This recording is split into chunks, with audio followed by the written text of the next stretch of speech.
ሰላም ሰላም ውድ ተመልካቾች እንዴት ናችሁ? እንደምን ዋላችሁ? ወሳኝ የሆነ መረጃ ይዤላችኋለሁ። ይህ መረጃ ምንድነው? ወሳኝ ነው። ለሁሉም እንዲሰማው ሼር አድርጉ። ሰሞኑን የአማራ ህዝብ ሲያምናቸው በነበሩት የወልቃይትና ጠገዴ ሰቲት ሁመራ የማንነት አስመላሽ ኮሚቴ በሚባሉት እንግዲህ አማራው ተክዷል፣ አማራው ጠፍቷል፣ አማራው ተገሏል። አሁን ሰሞኑን ኮሎኔል ደመቀ ዘውዱ ምንድነው ያለው? የህዋት ተላላኪዎች በህዋት ተላላኪዎች ለህዋት መንገር ጠራጊ በህዋት መንገር ጠራጊዎች ተገደሉ ብሎ የገደላቸው የተከዜ ዘብ ወይም የተከዜ ሚሊሻዎችን ይመለከታል። ይህ እነዚህ ሚሊሻዎች ጎቤነትን ሊገነቡ ያሰቡ የጎቤ ሰዎች ናቸው። የጎቤ ትውልድ መንደር ላይ ያሉት በአማራ የማይደራደሩ ሚሊሻዎች እንዲገደሉ ተደርጓል። ምክንያቱም ምንድነው? ባለፈው እነሱ የወልቃይት ኮሚቴ ተብሎ ማንነት አስመላሽ ተብሎ እና ደመቀ እና አሸተ ደምለው ምንድነው ያሉት?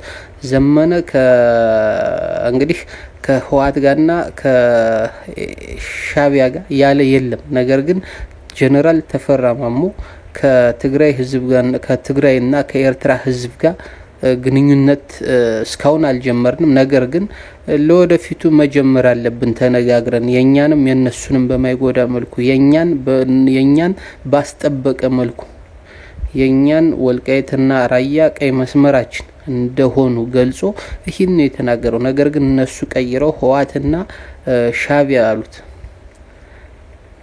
ይህ እነሱ ይህም ብለው አሁን ትላንትና ጃኖ ለብሰው ቄጠማ ጎዝጉዘው ጌታቸው ረዳን በመቀበላቸው ለምን ብለው የጠየቁት ምን እየተካሄደ ነው ብለው የጠየቁትን የሚሊሻ ነው እንግዲህ ያሉ። ነገር ግን የተከዜ ዘብ አመራሮችን ነው በነ ኮሎኔል ደመቀ ዘውዱና በነ አሸተ ደምለው ትዕዛዝ እንዲመቱ ተደርጓል። ነገር ግን ኮሎኔል ደመቀ ዘውዱ ምንድነው ያለው? የህዋት መንገር ጠራጊዎች በህዋት መንገር ጠራጊዎች ተገደሉ ነው እነዚህ። ስለዚህ ኮሎኔል ደመቀ ዘውዱ የህዋት መንገር ጠራጊዎች ያላቸው ማን ነው ስትል ፋኖዎች ነው። ይህን ያክል እንግዲህ የፋኖችን ስም በዚህን ያክል በዚህ ደረጃ ስም እያጠፋ ነው። ይህን ያክል ያ የጎንደር ህዝብ ለሱ እንዳልሞተለት፣ የባህር ዳር ህዝብ ለሱ እንዳልሞተለት፣ የማርቆስ ህዝብ ለሱ እንዳልሞተለት፣ የደብረ ብርሃን ህዝብ ለሱ እንዳልሞተለት፣ የወልዲያ የደሴ ወጣት ለሱ እንዳልሞተለት፣ የደብረ ታቦር ወጣት ለሱ እንዳልሞተለት፣ ጎንደር 18 ላይ ስንት ወጣት እንዳላለቀለት ዛሬ ጎንደር እኮ ስንት ቦታ እንደተሰጠው ይታወቃል ኮሎኔል ደመቀ ዘውዱ። ነገር ግን ቦታ ሲሰጠው ወጣቱ ጨፈረ እንጂ ለምን አላለም። ከሱ ያልተናነሰ የታገሉት ምንም ሳይሰጣቸው እነ አርበኛ መሳፍን ተስፉ ምንም ሳይሰጣቸው እነ ደጀኔ ምንም ሳይሰጣቸው ለሱ ስንት ቦታ ሲሰጠው እንኳን በቴዎድሮስ ስም እየጠሩ እያነገሱ እያሞገሱት ሲጨፍሩለት ነበር እንኳን ተሰጠው ያሉ። ዛሬ እሱ የጎንደርን ወጣት ፋኖችን የህዋት መንገር ጠራጊ ብሎ ለብልጽግና አግዞ ሲሳደብ ነው የሚውለው። ያም ብሎ የጎቤ ወንድሞችን የጎቤን ዘመዶች ማለት አብረውት ከጎቤ ጋር የታገሉት አብረውት የነበሩትን አብረው ደም የተፋሰሱትን ለምን ወዴት እየሄድን ነው? እንዴት ጌታቸውን እንደዚህ ሲል ለምን አንመልስለትም? ጌታቸው ይህን ለምን ምራችን ላይ መጥቶ ይህን እንዲናገር እንፈቅድለታለን ብለው ጥያቄ ስላቀረቡ ብቻ በማታው ሰብስበው ለስብሰባ ጠርተው እነ ኮሎኔል ደመቀ ዘውዱ እና አሸተ ደምለው በእነሱ ትዕዛዝ ወደ 18 የሚሆኑ የተከዜ ዘብ አመራሮች ተገሏል። ነገር ግን ሚሊሾች ብለው ነው ኢቭን የተከዜ ዘብ ይያሉ ሚሊሻ ብለው ነው የጠሩት። እንግዲህ ሚሊሻና አድማ ብተና የት ነው ያሉ? ሚሊሻና አድማ ብተና እኮ ከፋኖ ጋር እየተዋጋ ነው። ወልቃይት ያለኮ መከላከያና የተከዜ ዘብ ብቻ ነው። ነገር ግን የተከዜ ዘብ አባላትን ሚሊሻ ብሎ ስም ቀይሮ ከጎቤ ጋር አብረው ሲታገሉ የነበሩትን የጎቤን አላማ መቀጠል አለበት፣ አማራን መካድ ጎቤን መካድ ነው ብለው ቃሉን ስለጠበቁ ብቻ ለስብሰባ ጠርቶ 18ቱንም የረሸናቸውን በሚሊሻ ስም ጠራቸው። 18ቱንም ያልሆነ በሰሊጥ ቀየራቸው። ይህን ያደረገው ማን ነው? ኮሎኔል ደመቀ ዘውዱ ነው። አሸተ ደምለው ነው።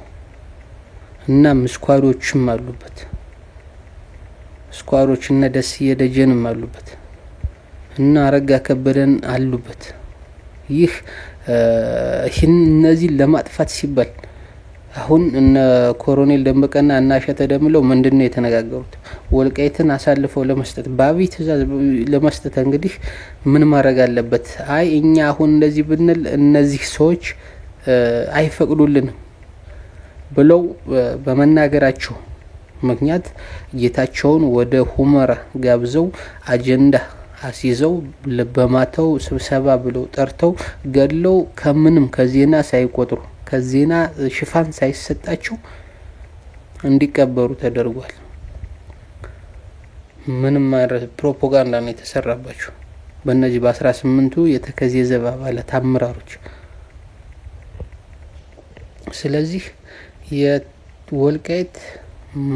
የወልቃይት ማንነት አስመላሽ ኮሚቴ በግልጽ አማራን ክዷል። እስከዛሬ ለኮሎኔል ደመቀ ወልቃይትን እያስጠበቀ እያሰለጠነ ስለሆነ ከፋኖ ጋር ውጊያ ስላልጀመረ ያው አከሄዱ እንግዲህ ያልሆነ እርምጃ እስኪወስድ ድረስ ባንተቸው መጀመሪያ እድል ብንሰጠው ብዬ ስደግፈው ነበር። አሁን ግን ይህን መረጃ አግኝቼበት ግን ዝም አለው። ምክንያቱም ንጹሃንን ጨፍጭፏል። የጎቤን ልጆች ጨፍጭፏል። ጎቤ ስር ሆነው ሲታገሉ የነበሩትን ስንት ጓዶቻቸውን ከጎናቸው ጥለው ስንት ጓዶቻቸው ሙተውባቸው የነሱን ደም ለመበቀል የነሱን አላማ ለማሳካት የሚጥሩትን የተከዜ ዘብ ፋኖች ነበሩ። የወልቃይት ፋኖች ነበሩ። የተከዜ ዘብ ሲል በዛ ተጠቃለሉ። እነዚህን አመራሮችን ለስብሰባ ብለው ጠርተው ፈጇቸው። ስለዚህ ሴራ ተዳፍኖ መቅረት የለበትም። ኮሎኔል ደመቀ ዘውዱና አሸተ ደምለው መጠየቅ አለባቸው። በዚህ እና አረጋ ከበደ ሆን ብለው ነው ወልቃይት ጸገዴ የሄዱት። ሁመራ ሂደው ከነሱ ጋር ጌታቸው ጋር የተሰበሰቡት ሆን ብለው የነዚህ ሞት እንዳይነገር ነው።